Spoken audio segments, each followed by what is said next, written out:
नाम निवेदिता।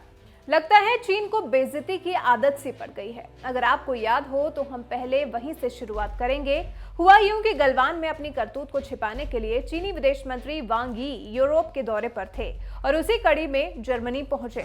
उसके बाद जब दोनों देशों के विदेश मंत्री प्रेस कॉन्फ्रेंस में पहुंचे तो एक पत्रकार ने सवाल पूछ लिया और कहा कि अजरबैजान की राजधानी बाकू के मेयर और एक पूरी टीम ताइवान के दौरे पर है, तो आप इसे किस नजरिए से देखते हैं? इस सवाल के जवाब में चीनी विदेश मंत्री वांग यी ने कहा कि जो भी चीन की सॉलिडारिटी को तोड़ने की कोशिश करेगा तो उसको बख्शा नहीं जाएगा। उसके बाद जर्मनी के विदेश मंत्री ने तुरंत चीनी विदेश मंत्री की इज्जत धराशायी कर दी और कहा कि अजरबैजान का जाना सही है, इसमें किसी की सॉलिडारिटी खत्म नहीं होती और अगर कोई किसी को खत्म करना चाहता है तो वो इस बात को भूल जाए। फिर क्या था, चीनी विदेश मंत्री वांग यी का मुंह लटक गया और फिर फ्रस्ट्रेटेड होकर दूसरे देशों का दौरा करने से पहले ही बीजिंग वापस लौट आए।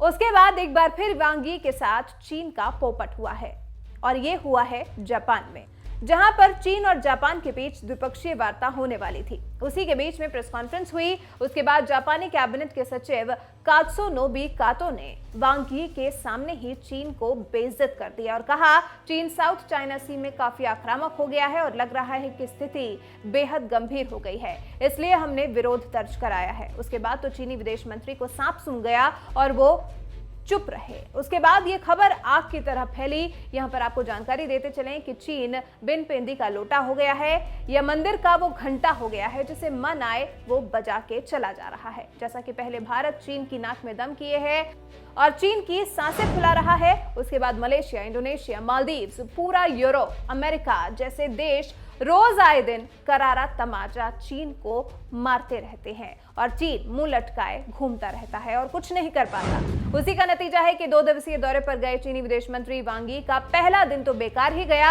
अब देखना होगा कि जापान की शिकायत पर चीन क्या जवाब देता है। लेकिन एक बात तो तय हो गई है कि अब चीन से कोई नहीं डर रहा और सभी मुंह तोड़ जवाब दे रहे हैं और चीन कुछ नहीं कर पा रहा।